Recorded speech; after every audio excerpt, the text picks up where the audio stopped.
कारुण्या नटनागराद्वयकरा विघ्नादि दोषाहरा संबंधे जडजीवतारुणिवरा पूता कृता ही धरा न दातारा करुणांकरा वरमती द्यावी विभो गुर्जरा। श्री गोपाल कृष्ण महाराज की जय। श्री दत्तात्रेय महाराज की जय। श्री चक्रपाणी महाराज की जय।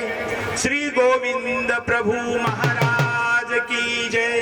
सर्वज्ञ श्री चक्रधर स्वामी की जय। परब्रह्म परमेश्वर भगवान श्री कृष्ण महाराज जी की अपार कृपा से इस पावन पवित्र कुरुक्षेत्र भूमि के ऊपर श्री कृष्ण श्री चक्रधर ज्ञान आश्रम के उद्घाटन के लिए हम सब एकत्रित हुए हैं। इस ज्ञान मंच के ऊपर विराजित सभी आदरणीय वंदनीय पूजनीय संत महात्मागण, आदरणीय श्री तपस्वीराज दादाजी, जिन्होंने इस ज्ञान सत्र का संचालन बड़े ही उत्कृष्ट रीति से सादर किया है। मेरे इस बाजू में बैठे हुए यमुना नगर के संचालक महंत जी, यहाँ उपस्थित महात्मागण, अभी जिन्होंने अपने विचार व्यक्त किए, आदरणीय श्री राहुल दादाजी, श्री महेंद्र मुनि जी, खनेपुरी से मेरे साथ आए हुए मेरे शिष्यगण, आदरणीय श्री उद्धव राज दादाजी, आदरणीय श्री शुकुमुनि जी, तपस्विनी बाईसाबाई जी, तपस्विनी साधाबाई जी, और इस ज्ञान मंच के ऊपर अपने विचार जिस बालिका ने प्रकट किए वो मेरी छोटी शिष्या धर्मकन्या स्मरणिका, उसके साथ महदम्बा और आप सभी उपस्थित भक्तगण। कुरुक्षेत्र के साथ पिछले 2007 से मैं जुड़ा हुआ। वैसे तो ये धर्म भूमि है, ज्ञान भूमि है, और इस कुरुक्षेत्र के ऊपर भगवान श्री कृष्ण महाराज जी ने जो लीलाएं किए वो तो मैं बचपन से आश्रम में गुरुजनों के श्रीमुख से सुनते आया हूँ। लेकिन 2007 में जब मैं यहाँ आया तो यहाँ मेरे नामस्मरण के कार्य के लिए मुझे पनाह मिली। शाहबाद, कुरुक्षेत्र, चंडीगढ़, पठानकोट, पतियाला, जम्मू, बटाला आदि शहरों में जाकर मैंने नामस्मरण का कार्य किया। उसी तरह यहाँ आया और यहाँ ईश्वर के सहयोग से श्री रोशन लाल जी गुप्ता, इनसे धर्म चर्चा हुई और उन्होंने मुझसे नामदान लिया और उनके द्वारा यह बहुत बड़े पैमाने पर धर्म कार्य हो रहा है, जिसका ये आज का उदाहरण है। पंचालेश्वर में जब उन्हें नामदान दिया उस समय मैंने उन्हें कहा था कि कुरुक्षेत्र भूमि के ऊपर मंदिर होना चाहिए और उस मंदिर के आप प्रधान बनकर आप कार्य कीजिए। आपके साथी, आपके साथ सुमित जी, अग्रवाल, चावला जी, ये सब वहाँ के भक्त परिवार है और यहाँ सेवा कीजिए। मैंने एक मंदिर की अपेक्षा की थी, उनसे मांग की थी, लेकिन उन्होंने दो मंदिर बनाए हैं। प्रधान ऐसा होना चाहिए। गुरुजी ने एक कदम के आगे चलने के लिए कहा तो ये 10 कदम आगे निकले। ये शिष्य का कर्तव्य होता है और उन्होंने यहाँ ये आश्रम का निर्माण कार्य किया है। मैं उनको बधाई देता हूँ। उनको शुभाशीष देता हूँ। उनके साथ ये भक्त परिवार भी है, उनके परिवार वाले भी है, सभी ने मिलकर यहाँ पे ये कार्य आपके सामने, हमारे सामने प्रस्तुत किया है। जिनके हाथों से यहाँ धर्म ध्वजा का आरोहण हुआ वो श्रीमती सुजन जी गुप्ता, सुमन जी, सचिन जी, ये सब परिवार उन्होंने ये कार्य आरंभ किया, ये कार्य में सहयोग दिया। सभी का मैं सभी को धन्यवाद देता हूँ और यहाँ कुछ ज्ञान के बातें आपके सामने प्रस्तुत करना चाहता हूँ। हमें धर्म का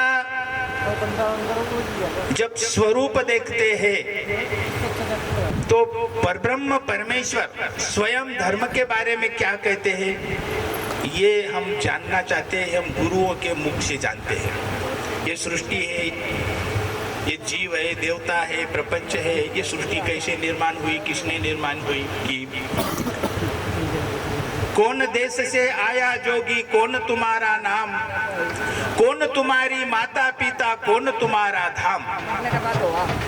आप कौन देश से आए हैं, आपका नाम क्या है, आपके माता पिता कौन है, आपको जाना कहाँ है। तो ऐसे बताया गया है कि तम देश से आया जोगी, जीव हमारा नाम, कृष्ण हमारी माता पिता, मोक्ष हमारा धाम। तो मैं आपके तरफ देख रहा हूं, आप मेरे तरफ देख रहे हैं। यह दो तत्व आपको दिखाई देते हैं, एक है शरीर और दूसरा है आत्मा। ये शरीर के माता पिता अलग है और आत्मा के माता पिता अलग है। तो ये आत्मा का पिता कौन है? भगवान श्री कृष्ण जी गीता के 14वें अध्याय में 3 और 4 श्लोक में कहते हैं कि हे अर्जुन, मम योनिर महद ब्रह्मा तस्मिन् गर्भम दधाम्यहम संभव सर्वभूतानां ततो भवति भारत। सर्व योनिषु कौन्तेय मूर्तय संभवन्ति या तासां ब्रह्म महद्योनिर अहम बीज प्रद पिता। भगवान श्री कृष्ण जी अर्जुन को कहते हैं कि हे अर्जुन, मैं ईश्वर हूं, मेरी दो स्थिति है, एक साकार रूप, एक निराकार रूप। अब इस समय मैं साकार रूप में हूं, लेकिन जब मैं निराकार रूप में था तब दया माया कृपा करुणा, तो कृपा गुण के कारण मेरे मन में ऐसा विचार आया कि मेरे पास जो मोक्ष का आनंद है वो मोक्ष का आनंद किसी को देना है, तो कौन है इसके लिए समर्थ, मेरा मोक्ष का आनंद प्राप्त करने में समर्थ है ऐसा। तो उस समय परमेश्वर ने देखा कि ये जो जीव है, ये जीव सर्वाधिकारी है, वो मेरा मोक्ष का आनंद प्राप्त कर सकते हैं। तो इस जीव को मोक्ष का आनंद देने के लिए इनमें एक अड़चन है और वो है उस जीव अविद्या दोष से ग्रस्त है और इस अविद्या दोष के कारण वो सीधा मोक्ष का आनंद प्राप्त नहीं कर सकता है। तो इस जीव को शुद्ध करना पड़ेगा, इस अविद्या दोष से उसको मुक्त करना पड़ेगा और इसीलिए इस जीव को स्वरूप से बाहर निकाल करके इस सृष्टि की रचना करनी आवश्यक है।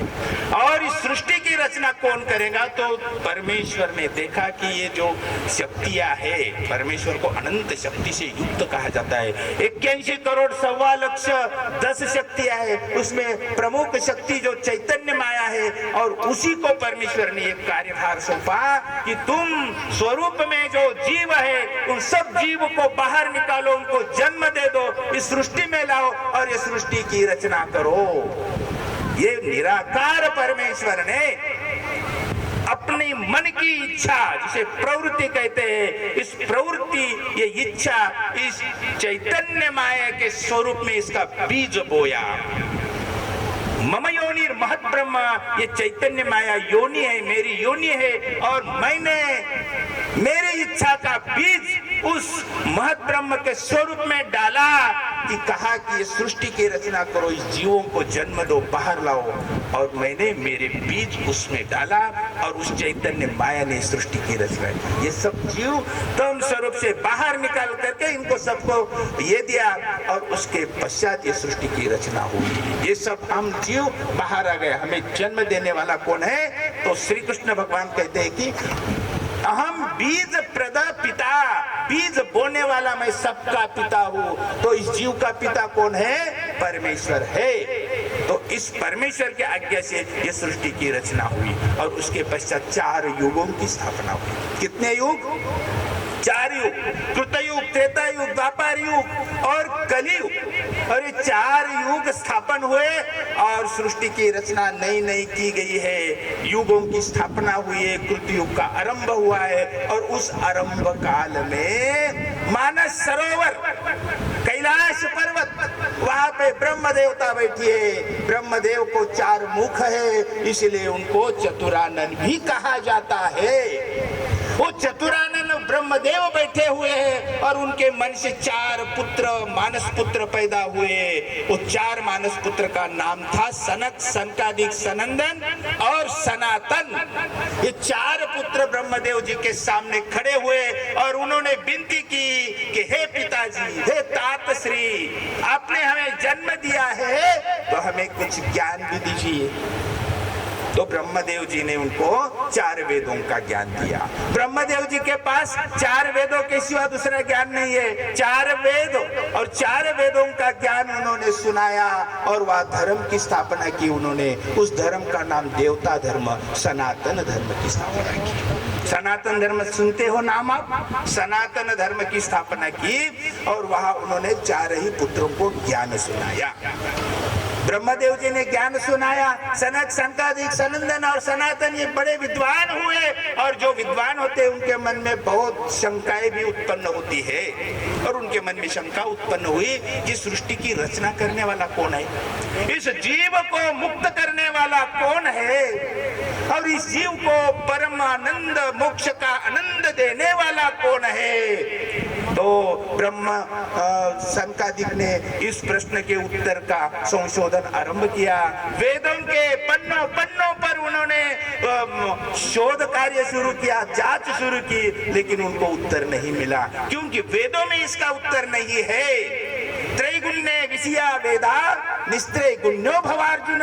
हे अर्जुन, वेद है त्रिगुणात्मक है, त्रिगुण से भरे हुए। त्रिगुण यानी देवता शक्ति, देवता के सिवा उस वेद में कुछ भी ज्ञान नहीं है। वेदों के परे ज्ञान नहीं, निर्गुण का ज्ञान वेदों में नहीं है। सनक, सनकादिक, सनंदन और सनातन ऋषि ने जांच की, उनको प्रश्न के उत्तर प्राप्त नहीं हुए। तो वो ब्रह्मदेव जी को हाथ जोड़कर कहते हैं, पिताजी हमें ज्ञान सुनाइए, इसका उत्तर दीजिए। हमने बहुत जांच की लेकिन हमें उत्तर नहीं मिला। तो ब्रह्मदेव को भी वेदों के सिवा दूसरा ज्ञान ही नहीं था। वो भी चिंता में पड़ गए और उन्होंने उस निराकार परमेश्वर की प्रार्थना की कि हे परमेश्वर, आप प्रकट हो जाइए और इन प्रश्नों का उत्तर दीजिए। तब वो निराकार परमेश्वर हंस रूप में साकार हुए और वहां आकर के हंस रूप में प्रकट होकर के उन्होंने ब्रह्म विद्या का ज्ञान सुनाया और वहां ईश्वर धर्म की स्थापना की। उसके पहले कौन सा धर्म था? देवता धर्म, त्रिगुणात्मक, और ईश्वर धर्म की स्थापना की। और उन्होंने कहा कि हे ब्रह्मदेव, मैं ईश्वर, मैंने इस सृष्टि की, मेरे आज्ञा से इसकी रचना हुई है और इस जीव को कर्मों के बंधन से मुक्त करने वाला मैं ही परमेश्वर समर्थ हूँ और मोक्ष का आनंद देने वाला मैं ही परमेश्वर समर्थ हूँ।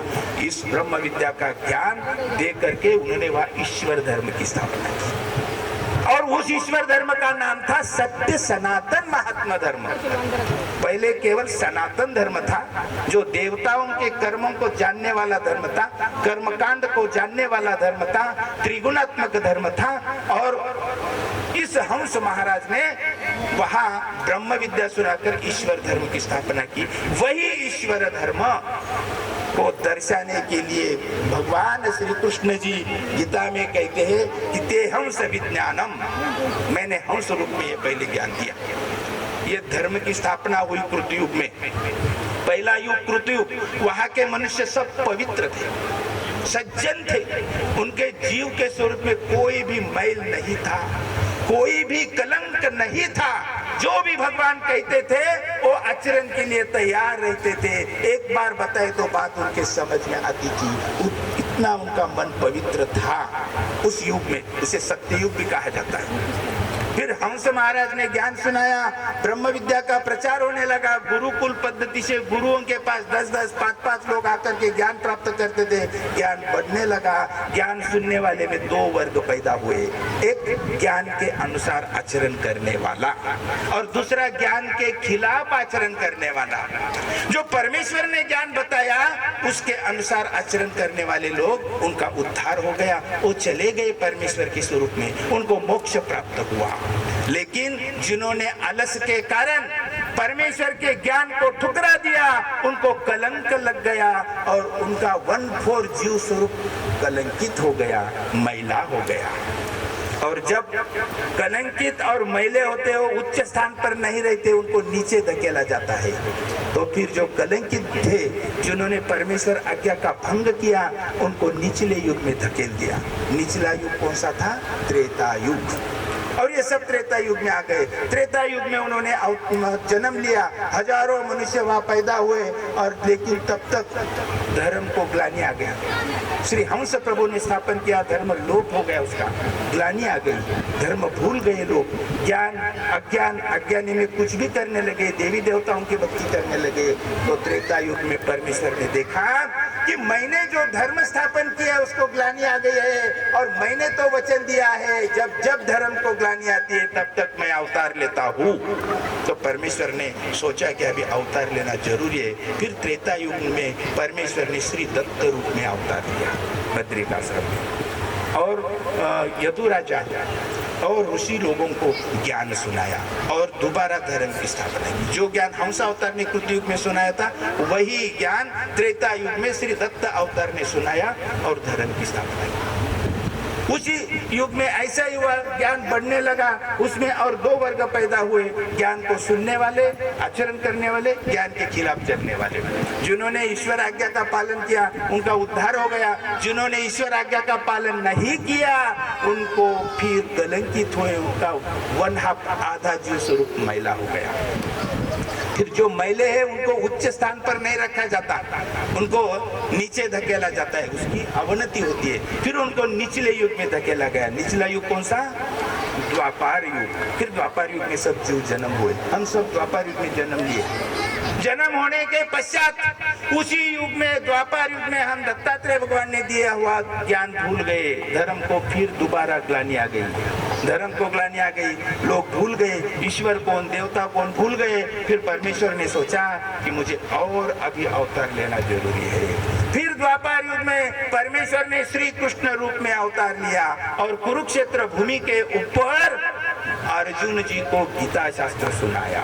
जो शास्त्र श्री हंस भगवान ने कृतयुग में सुनाया था, जो शास्त्र श्री दत्तात्रेय भगवान ने त्रेता युग में सुनाया था, वही शास्त्र द्वापार युग में गीता के रूप में इस कुरुक्षेत्र भूमि के ऊपर अर्जुन जी को सुनाया, ज्ञान सुनाया और धर्म की स्थापना की। फिर धर्म बढ़ने लगा, हजारों लोग आकर के ज्ञान प्राप्त करने लगे, लेकिन उन सुनने वालों में और 2 वर्ग पैदा हुए। एक ज्ञान के अनुसार आचरण करने वाला वर्ग, वो चला गया मोक्ष को, और जो ज्ञान के खिलाफ आचरण करने वाला जो था, कौरव पक्ष के जो लोग थे, जो भगवान श्री कृष्ण का कुछ भी नहीं सुनते थे, जो भी ज्ञान मिला वो उसको ठुकरा देते थे, उनका जीव स्वरूप पूरा मैला हो गया। कैसा हो गया? पूरा मैला हो गया। और फिर वो सब उनको निचले कलियुग में धकेले गए, और हम सब ये सब कलियुग में पैदा हुए। कलियुग में हम आए, कृतयुग में जो ज्ञान दिया उसको भी हमने आचरण नहीं किया, त्रेता युग में ज्ञान दिया उसको आचरण नहीं किया, द्वापर युग में ज्ञान दिया उसको भी आचरण नहीं किया, फिर कलियुग में आ गए। और कलियुग में हम सब ने क्या किया कि हम सब मैला जीव स्वरूप लेकर के आए। कलयुग का वर्णन भागवत में आया हुआ है, तो परमेश्वर ने देखा कि इस कलयुग में अभी हमें ये ज्ञान सुनाने की जरूरत है, क्योंकि सब जगह क्या हुआ है, सब जगह क्या हुआ है, अज्ञानता फैली हुई है। और ये जीव भी ऐसे है कि पूरा इनका जीव स्वरूप कलंकित है, दोषों का कवच है इस जीव स्वरूप के ऊपर, और इस दोषों को भेद करके मेरा ज्ञान उन तक पहुंचाना बहुत कठिन है। इसीलिए मुझे इस युग में शक्ति चक्र और ज्ञान चक्र लेकर आने की जरूरत है। चक्र शस्त्र को भेद, शस्त्र से दोषों का कवच भेद करके अंदर ज्ञान पहुंचाना है, तो ज्ञान चक्र और शक्ति चक्र जरूरी है। इसीलिए इस कलयुग में परमेश्वर श्री चक्रधर नाम स्वीकार करके इस कलयुग में आए और एक पतित उद्धारण का कार्य उन्होंने आरंभ किया। हम जिस आश्रम के उद्घाटन समारोह में उपस्थित है, उस आश्रम का नाम जो है श्री कृष्ण चक्रधर ज्ञान आश्रम। श्री कृष्ण जो द्वापर युग में भगवान ने गीता सुनाई, तो द्वापर युग में जो लोग थे वो सुसंस्कारी थे, उनको ज्ञान बहुत जल्दी समझ में आता था। लेकिन इस कलयुग में ज्ञान जल्दी समझ में नहीं आता है। इसीलिए ज्ञान चक्र और शक्ति चक्र लेकर के परमेश्वर आए, श्री चक्रधर नाम धारण किए और शक्ति चक्र और ज्ञान चक्र के सहायता से जो कवच बना हुआ है दोषों का, वो कवच भेद करके परमेश्वर अपना ज्ञान जीवों तक पहुंचा रहे। ऐसे इस अवतार की विशेषता है।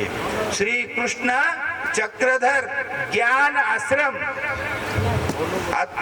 हमारे शिष्य सद्भक्त श्री रोशन लाल जी गुप्ता महानुभाव, इन्होंने इस आश्रम का जो नाम रखा है वो बहुत ही ज्ञानपूर्ण है।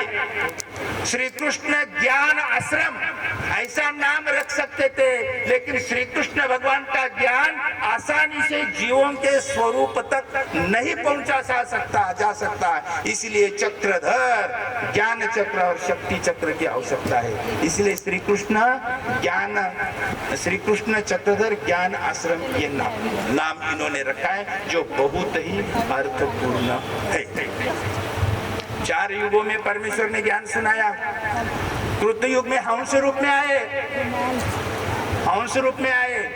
त्रेता युग में जो श्री दत्तात्रेय प्रभु जी है, उनका तो संचार इतने वायु गति से होता रहता है। कैसे? विद्युत गति से। द्वापर युग में रथों के ऊपर भगवान श्री कृष्ण जी चलते थे, और कलयुग में श्री चक्रधर महाराज पैदल चलते हैं। ये अलग अलग बात है। तो ज्ञान बताने के लिए रथ की जरूरत है, और रथ का अर्थ है मंदिर।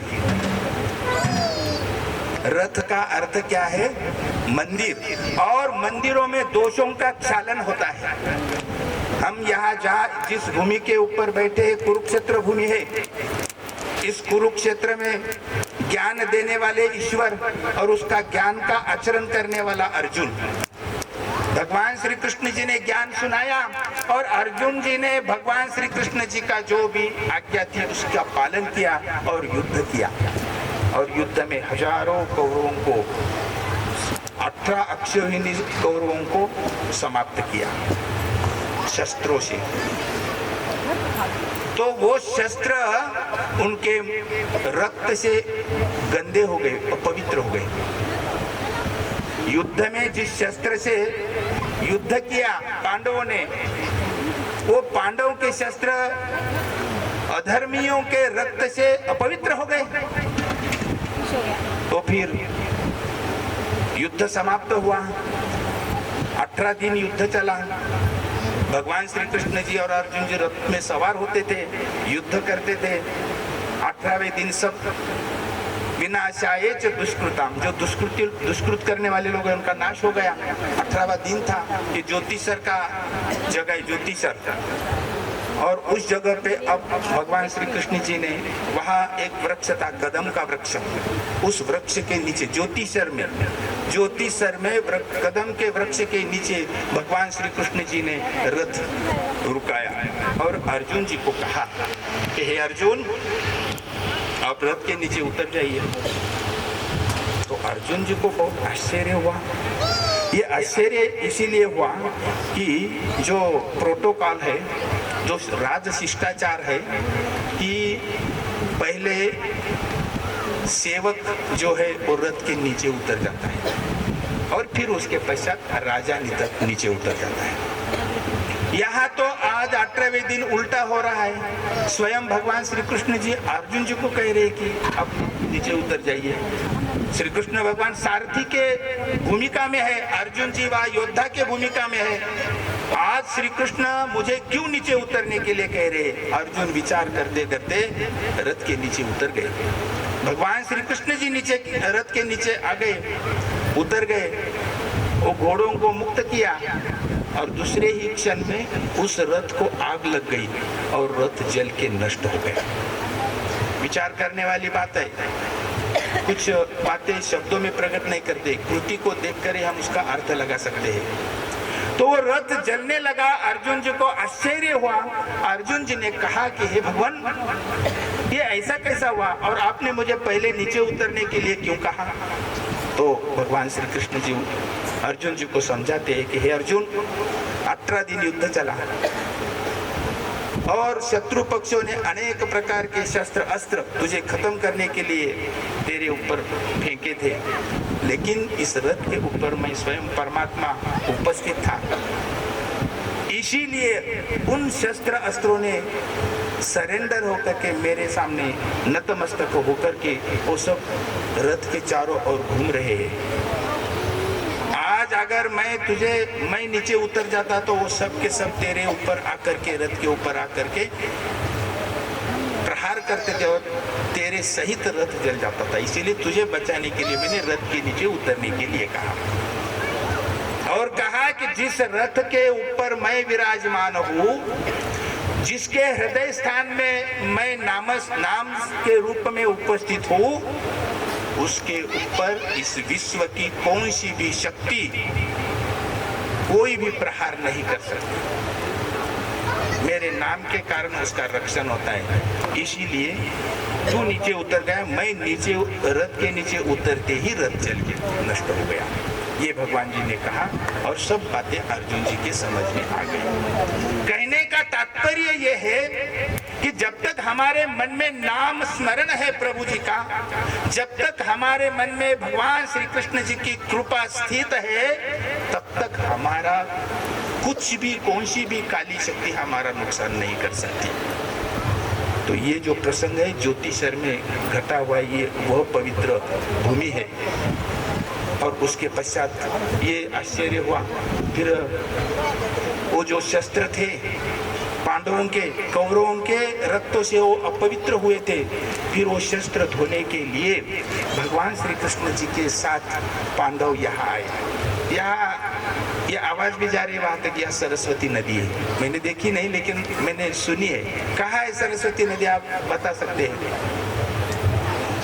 मैं ये सभा के पश्चात में जाऊंगा देखने को। यही है सरस्वती नदी, पास में है ना? हाँ, सरस्वती नदी। तो उस सरस्वती नदी में आ गए और पांडवों ने वो शस्त्र धोए।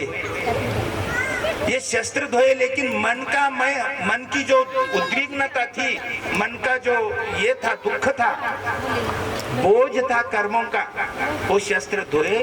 और शस्त्र धोने के पश्चात मन का बोझ हल्का करने के लिए परमेश्वर का नाम स्मरण जरूरी होता है।